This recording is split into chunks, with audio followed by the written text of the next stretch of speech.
When she left, the silence didn't just fill the room, it consumed it.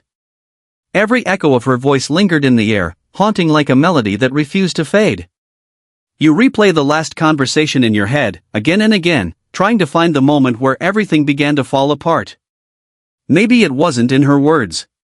Maybe it was in her eyes, the way she started looking through you instead of at you. You tell yourself she'll come back, that she just needs space, that love this strong doesn't disappear overnight. But days turn to weeks, and the truth grows louder than the silence. She's not coming back. You start realizing that what you called love was more like an addiction. You were addicted to her presence, to the way she made you feel needed. It wasn't her that you couldn't live without, it was the version of yourself you became when she was around. That man who smiled easily, who believed in forever. You miss him more than you miss her. But he only existed in the warmth of her attention, and now that she's gone, you're left with the raw version of yourself. The one that doesn't know how to breathe without validation. You sit in the dark and try to convince yourself that you were enough, that you gave everything. But deep down, you know, you were never truly seen. She loved the idea of you, just like you loved the illusion of her. And maybe that's what hurts most. Not the loss of love, but the loss of belief. You start to understand that love isn't always about finding the right person, it's about learning how easily we lose ourselves trying to keep something that was never ours to hold. Nights stretch endlessly now. The clock moves, but time doesn't. You lie awake, staring at the ceiling, replaying every detail that led to the end. The laughter, the warmth, the way she used to say your name, it all feels like another lifetime. You scroll through old photos, trace her face on the screen, and wonder if she ever thinks of you at all. Maybe she's out there smiling, living freely, while you're here, stuck in the wreckage of what was once called love. You try to escape the emptiness with noise, with people, with distractions, but nothing fills the void she left. The silence between heartbeats becomes unbearable. There's a strange kind of pain in realizing that life keeps going even after your world stops.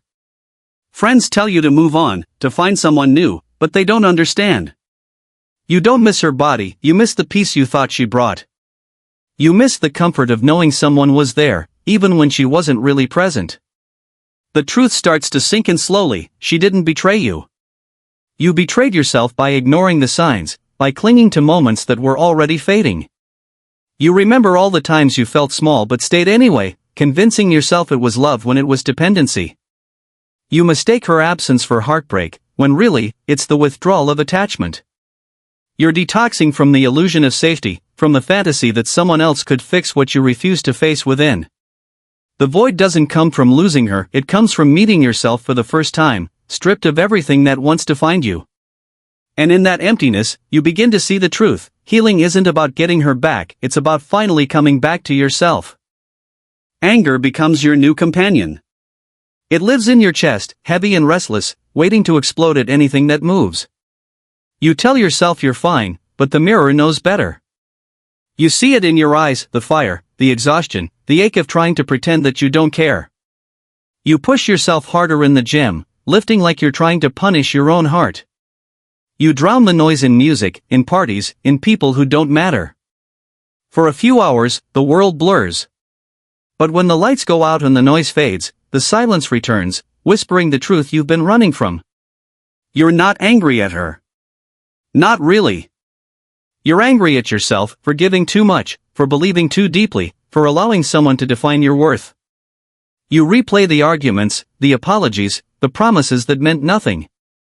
You remember how you stayed even when your soul screamed to leave. You called it love, but it was fear of being alone, fear of starting over, fear that maybe this was as good as it gets. The storm inside you grows, not because of her absence, but because of your own confusion. You're caught between who you were and who you're becoming. The old version of you wants to break things, the new one wants to understand. Somewhere between the anger and the acceptance, a truth begins to form. Pain is not your enemy. It's your teacher. Every tear, every outburst, every sleepless night is shaping you into something stronger, quieter, and more grounded. The storm isn't here to destroy you, it's here to cleanse you. And when it finally passes, what remains will be real, not the man she left, but the man who survived losing her. Something inside you shifts one morning, so subtly you almost miss it. The air feels different.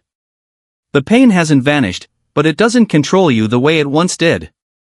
You wake up and, for the first time in a long while, you don't check your phone. You don't look for her name.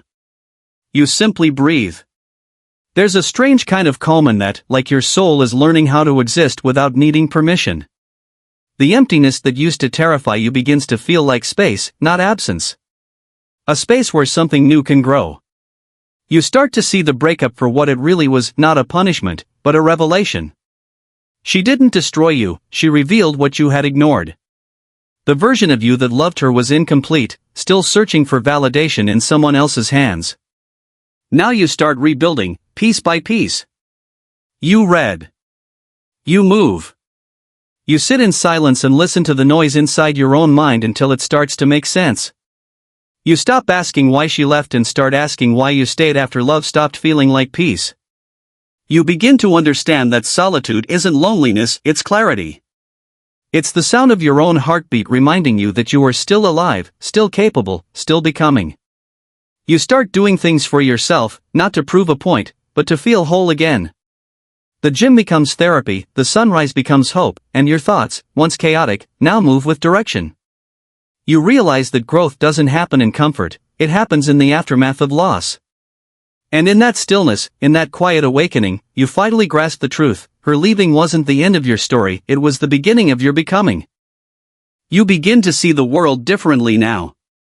The haze that once blinded you has lifted, and everything feels sharper: your vision, your awareness, your understanding of people. You no longer chase the highs that used to thrill you, because you know what they cost: your peace. You start valuing quiet moments more than attention, solitude more than company, and honesty more than promises. You realize how much energy you wasted trying to prove your worth to people who never truly saw you.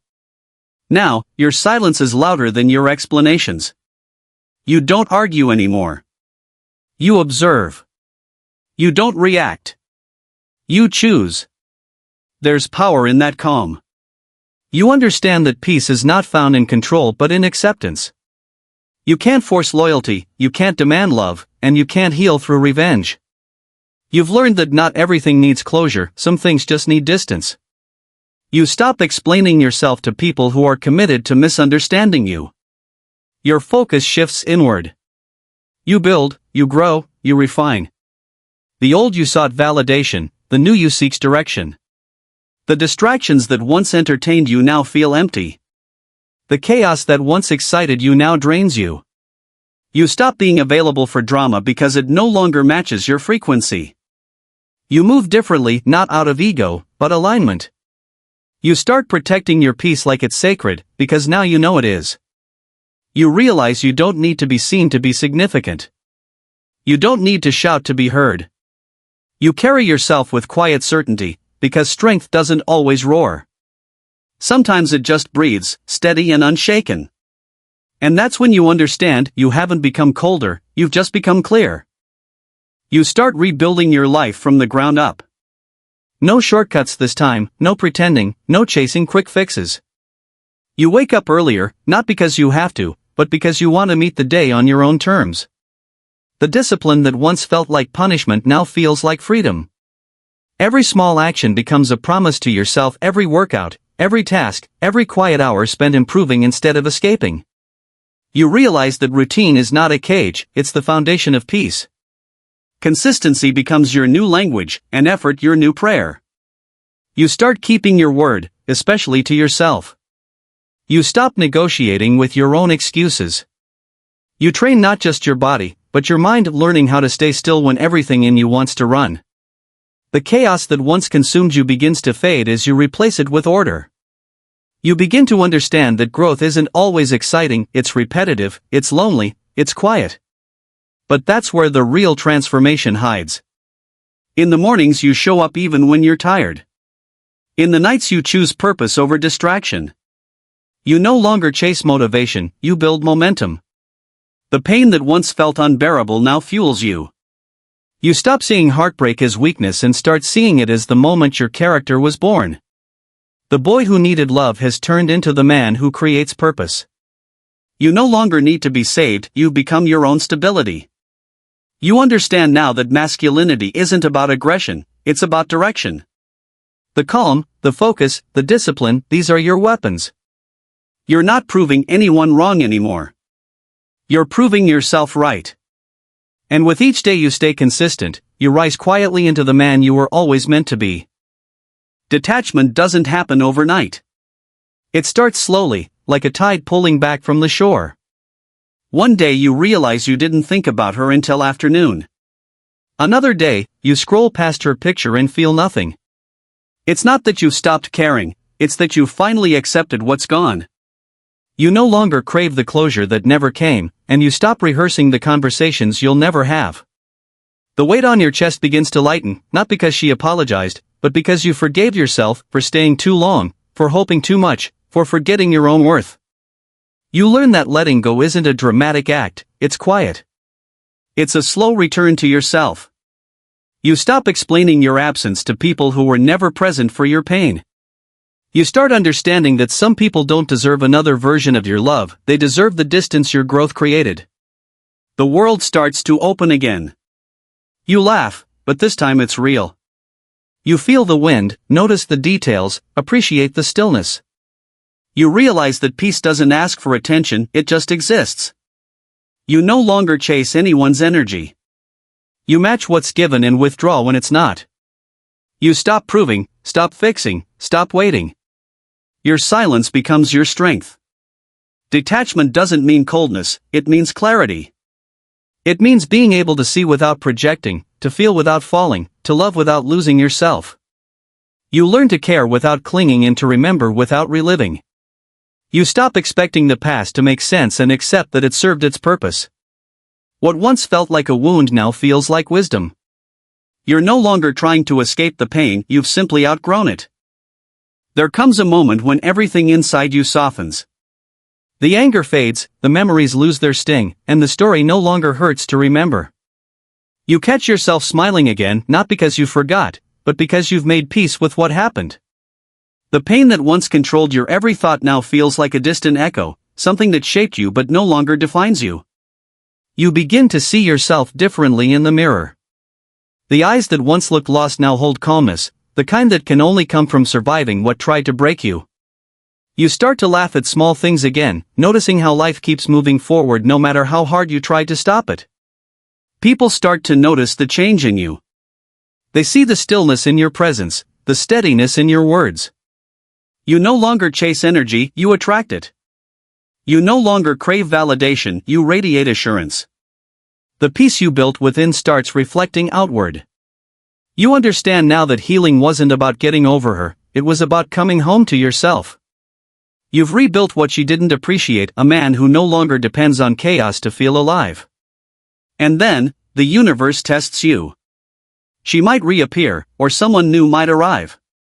But this time, you move differently.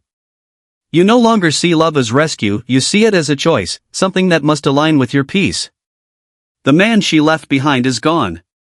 In his place stands someone reborn through pain, sharpened by loss, and softened by wisdom. You've evolved beyond needing closure, beyond needing to prove anything. You simply exist, strong, centered, and whole. And for the first time, being alone doesn't feel empty. It feels complete. Peace doesn't arrive with noise or celebration. It comes quietly, like dawn after a long night. One day, you wake up and realize you're not carrying the weight anymore. The thoughts that once haunted you have lost their power. The memories are still there, but they no longer hurt, they simply exist, like pages in a book you've already read. You stop needing to understand why things happened the way they did. Acceptance replaces overthinking. You see now that not every loss is meant to be mourned, some are meant to free you. You begin to cherish the silence that once terrified you.